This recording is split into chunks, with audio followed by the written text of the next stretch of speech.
Summer ஹாலிடேயில் என்ன snacks பண்ணுறது என்ன சாப்பிட்றதுன்னு தெரியாத அந்த கிட்ஸுக்கான ரெசிபி வீடியோ 1 by 1 நான் அப்லோட் பண்ணுறேன்.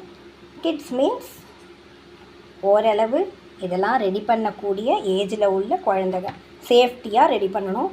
அதுக்கான வீடியோஸ் நான் ஒன்று அப்லோட் பண்ணுறேன். இது சோட்டா பீம் லட்டு, எனர்ஜி தரக்கூடிய சோட்டா பீம் லட்டு இன்றைக்கி எப்படி பண்ணலான்னு பார்க்குறேன். அடுத்தடுத்த வீடியோவில் ஐஸ்கிரீம், ரொம்ப பிடிச்ச ஐஸ்கிரீம் ஸ்வீட்ஸ் எல்லாமே ஈஸியானதாக நான் அப்லோட் பண்ணுறேன். இதை எப்படி பண்ணுறது நம்ம பார்க்கலாம். Hello friends, welcome to my channel. இன்றைக்கி குட்டீஸ்க்கான ஒரு ரெசிபி பண்ண போகிறேன். வான்லி ஹீட் பண்ணிக்கலாம்.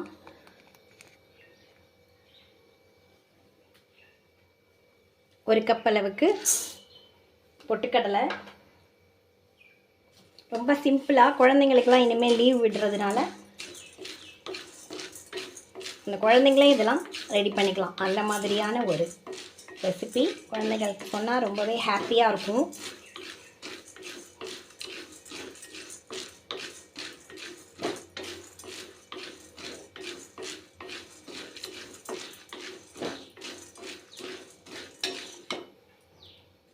இதை ஒரு ஃபியூ மினிட்ஸ், அதாவது ஒரு 2 நிமிஷம்,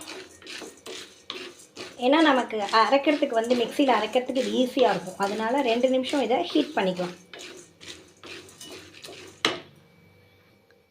2 நிமிஷம் வறுத்தாச்சு. இதை நம்ம எடுத்து ஒரு தட்டில் ஆற வச்சுக்கலாம்.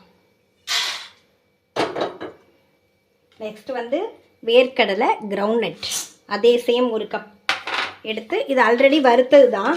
நீங்கள் அப்படியே மேஷ் பண்ணி அதில் உள்ள தோலெல்லாம் எடுத்துருங்க. ரொம்ப எடுக்கணுங்கிறது இல்லை, முடிஞ்ச வரைக்கும் அதை எடுத்துகிட்டு அதையும் கொஞ்சம் வறுத்துக்கலாம். நம்ம முன்னாடியே வாங்கி வச்சுருந்ததுனால இந்த கடலை கொஞ்சம் கிறிஸ்பாக இருக்காது இல்லையா, அதுக்காக. அதே மாதிரி 2 மினிட்ஸ், அவ்வளோதான். உங்களுக்கு அடுப்பில் அதில் ஒரு 2 நிமிஷம், இதில் ஒரு 2 நிமிஷம், அவ்வளோதான். 4 மினிட்ஸ் தான் அது உங்களுக்கு வேலை. இல்லை நீங்கள் வறுத்துட்டு கூட ஆறினதும் மேஷ் பண்ணிங்கன்னா அந்த தோல் தனியாக வந்துடும். தோல் இருக்கிறனால தப்பு இல்லை, கொஞ்சம் லைட்டாக போகும். ஆஃப் பண்ணிடலாம். 2 மினிட்ஸ் ஆகிடுது. இதையும் அந்த பொட்டுக்கடலை கூடையே கொட்டின்றலாம். வேலை முடிஞ்சுது. இது ரெண்டுமே ஒன்றா கூட வறுத்துக்கலாம், உங்கள் சௌரியம்தான். இது நிலக்கடலை ஆல்ரெடி வறுத்ததுங்கிறதுனால லேசாக வறுத்தா போகும். அதனால் நான் தனியாக வறுத்துட்டேன். இது ரெண்டும் ஆறட்டும். ரொம்ப சூடாக இருக்கும்போது மிக்சியில் போடக்கூடாது. அதனால் கொஞ்சம் ஆற வச்சுட்டு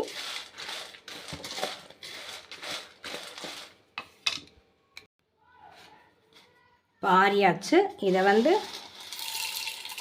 கொஞ்சமாக தானே நம்ம பண்ணுறோம், அதனால் சின்ன ஜார்லேயே போட்டுக்கலாம். போட்டுண்டு இது எல்லாமே ஈக்குவல் கப், இதே கப்லேயே வேர்க்கடலை, இதே கப்லேயே பொட்டுக்கடலை எடுத்துட்டுருக்கேன். இதே கப்லேயே ஒரு கப் அளவுக்கு வெல்லம், ஆல்ரெடி பொடிச்ச வெல்லம், அதையும் இது கூட ஆட் பண்ணிக்கலாம்.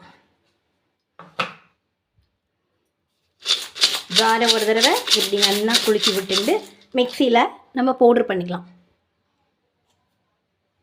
ஆனால் நைஸாக பவுட்ரு பண்ணின்னு வந்துட்டேன்.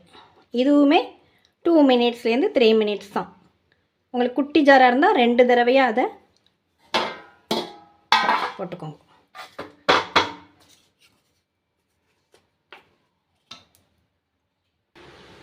நம்ம என்ன தான் இதை மிக்சியில் அரைச்சா கூட கையால் ஒரு தடவை இப்படி நல்லா மிக்ஸ் பண்ணிக்கணும். இப்படி கட்டி கட்டியாக இருக்கு இல்லையா, அதெல்லாம் இப்படி உடச்சிக்கிட்டுக்கணும். வேணும்னா ஒரு ஸ்பூன் நீங்கள் நெய் இதில் ஸ்ப்ரெட் பண்ணிட்டு அதுக்கப்புறமா இந்த மாதிரி மிக்ஸ் பண்ணிவிட்டு பிடிச்சிக்க வேண்டியதான். ரொம்ப ஈஸியாக இருக்கு இல்லையா. சம்மரில் குழந்தைங்க வீட்டில் இருக்கும்போது இந்த மாதிரி ட்ரை பண்ணலாம். இது அப்படியே ஈஸியாக பிடிக்க வரும். வெல்லம் போட்டிருக்கறனால ஈஸியாக பிடிக்க வரும். இது இந்த கார்ட்டூன் பிக்சரில் சோட்டா பீம் அதுக்கு எனர்ஜி குறையும் இல்லையா, அப்போ எல்லாம் சோட்டா பீமோட தோழி சுட்கி லட்டு தருவான். அப்பப்போ ஒரு லட்டை வாங்கி சாப்பிட்ட உடனே அது எனர்ஜி கூடிடும். உடனே எதிரிகளெல்லாம் போய் அழிச்சிரும். எனர்ஜி லட்டு, சோட்டா பீம் லட்டு இது. அதனால் குழந்தைகளுக்கு ரொம்ப பிடிக்கும். இதில் வேணும்னா நீங்கள் நட்ஸ் போட்டுக்கலாம், பாதாம் முந்திரி எல்லாம் இந்த சமயத்தில் நீங்கள் போட்டுக்கலாம். இந்த பிடிக்கும்போது நீங்கள் போட்டுட்டிங்கன்னா சாப்பிடும்போது ஈஸியாக இருக்கும், சாப்பிட்றதுக்கு பிடித்தமானதாக இருக்கும்.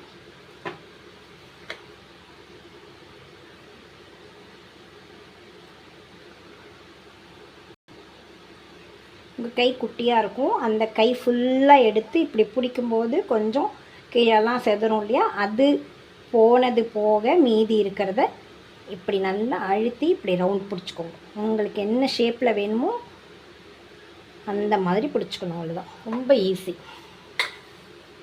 ஸ்நாக்ஸ் சாப்பிடணும் அப்படின்னா நீங்கள் வெளியில் போய் எதுவும் வாங்க வேண்டாம், இந்த மாதிரி நீங்களே ட்ரை பண்ணிக்கலாம். இது ரொம்ப ஹெல்த்தியானது கூட. எப்படி பீமுக்கு வந்து எனர்ஜி வரும் ஒரு லட்டு சாப்பிட்டோடனே, அந்த மாதிரி எனர்ஜி வரும். ஹாப்பியாக எல்லோரும் விளையாடலாம். ஸோ அதனால் நான் அந்த குட்டீஸ்க்கான ரெசிபி போட்டிருக்கேன்.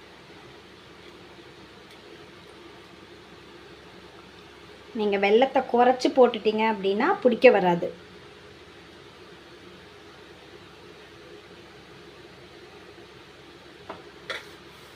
நான் சொன்ன அளவுலேயே போட்டுக்கோங்க, எல்லாமே ஈக்குவல் ரேஷியோவில்.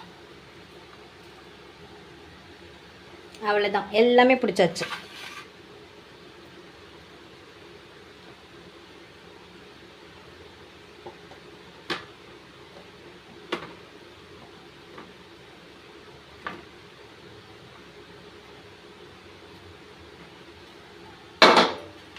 குழந்தைகளுக்கான ஹெல்த்தியான சோட்டா பீம் லட்டு ரெடி. சோட்டா பீமுக்கு எனர்ஜி வந்த மாதிரி கிட்ஸ் உங்களுக்கும் எனர்ஜி வரட்டும். இதே மாதிரி ட்ரை பண்ணி பாருங்கள். தேங்க்யூ வாட்சிங். Thank you friends.